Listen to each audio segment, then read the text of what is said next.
داسې بې میلمه به حضرت ابراهیم علیه السلام ډوډۍ نه خوړه. هر څوک چې به نوکر یا غلام یا بچی به په لاره کې ودرولي وو، ویل بچی وګرځه څوک راوله څوک راوله. هر څوک چې خو چې څوک را پیدا کړي. یو ځل یو بوډا بابی راوسته. بوډا بابا چې څنګه ډوډۍ ته کېناسته نو قانون دا دی چې خلک ډوډۍ خوري د الله نوم پیلي بسم الله.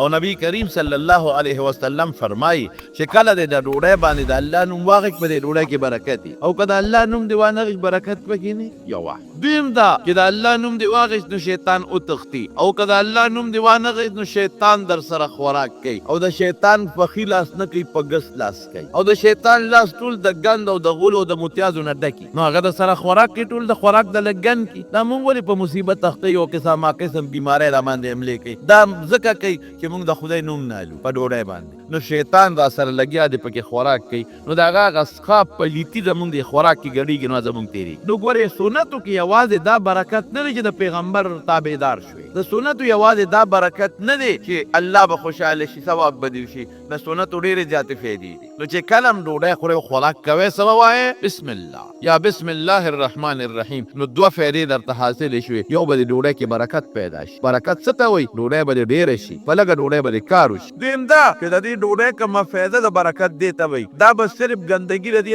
نه جوړېږي. د دې چې کومه فایده ده او دې کې کوم طاقتونه دي هغه به د الله یو وجود ته ورسوي. بسم الله پې د پاسه ووایه. او دریمه فایده یې څه ده؟ هغه دا چې په دې وجود کې ډېرې بیمارۍ پرتې وي، د دې ډوډۍ برکت دا دی چې هغه بیمارۍ به د خدای په دا ډوډۍ لرې کړي. او څلورمه فایده یې څه شوه؟ شیطان به نه کي لاس نه ښکته کوي، شیطان به ګوتې نه وایي، نو بیماری به د په دې خوراک کې به ګندونه نه یو ځای کېږي چې بیماري پیدا شي. نو حضرت ابراهیم علیه السلام هغه بوډا ته وایي میلمه د الله نوم واله بسم الله ووایه. او یې څوک الله؟ ولې ته الله؟ زه خو خدای نه پېژنم. زه الله څه ته وایي؟ یو څو سپکې یې ووایي. ابراهیم علیه السلام یې پاسه خدای زما نه پېژنې، د خدای په نوم خوراک نه کې، د بوتانو په نوم خوراک کې، او ناس ما سره ډوډۍ ته مالا ډوډۍ له راوستې وځه. سر یې په مخه کړ ویې ویسته. بوډا لاسونه خپې رپېدلې بار ووته. دوی کې جبریل علیه السلام راغی. ابراهیم علیه السلام ته وایي میلمه دې څه که؟ رخصت مې که. ابراهیم علیه السلام فخر کو چې جبریل به هم خوشحاله الله به هم خوشحاله ځکه ما د خدای په نوم غیرت وکړو. وی ولې دې ویسته؟ وی ګوره خدای نه پېژنې، زما رب نه پېژنې، زما د رب نوم نالي او د هغې مقابله کې د بوت نه ولې نه پرېږدم. اوهو وی الله راولېږلما. ابراهیمه دا دې څوک کړله؟ میلمه دې وشاله. دې میلمه له ما 100 کاله ډوډۍ ورکړه، ما نه پېژني، او جامه مې موله ورکړه، او جون مې ورکړی دی، او عزت مې ورکړی دی، او نن ستا یو نوړی میلمه شو نو تا وشړو. درې سړی ورپسې وجېږله بوډا پیدا کړي. بوډا یې راوسته. ولې دې شړلم؟ وی د خدای د نوم. ولې دې راوستم؟ وی الله رانه ګیله وکړه چې ما نه پېژنې، او سره د هغې 12 کاله چې د عمر دی نو ما ډوډۍ جامه خوراک او اوبه ورکوم وله، او تا یو نوزمغین مې مشور دې نه کو. وی ښه ده ما الله دومره بیا په ما خفه کېږي. وی ما ته خپله کلمه وښایه، زه په دغه تکې اوس مسلمانېږم. نو حضرت ابراهیم علیه السلام ناست دی، اختیار خو خدای ورکړی چې ستا خوښه ده چې کله مرګ غواړې مرګ به دله راځي، که نه غواړې نه به راځي. یو بوډا سړی وله راغی.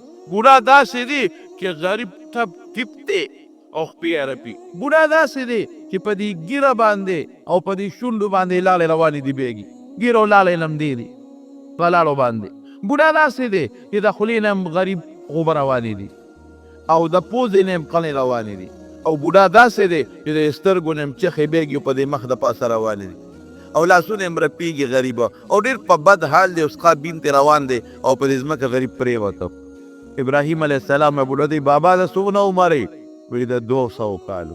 او دې وخت کې ابراهیم علیه السلام د 200 کالو نه لږ کم دی. 200 کالو نه عمر لږ غوندې یو پوټی غوندې کم دی.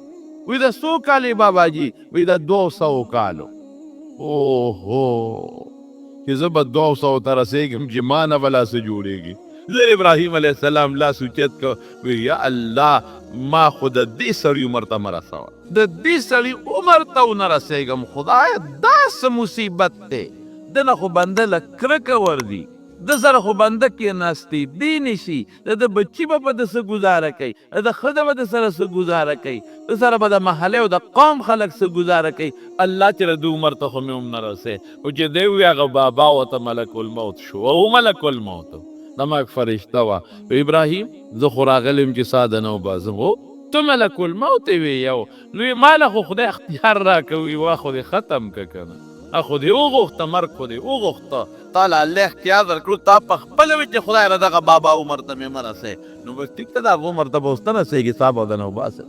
نو مرګ هغه حقیقت دی چې هر څوک یې مني خو هر سړی تېرېږي.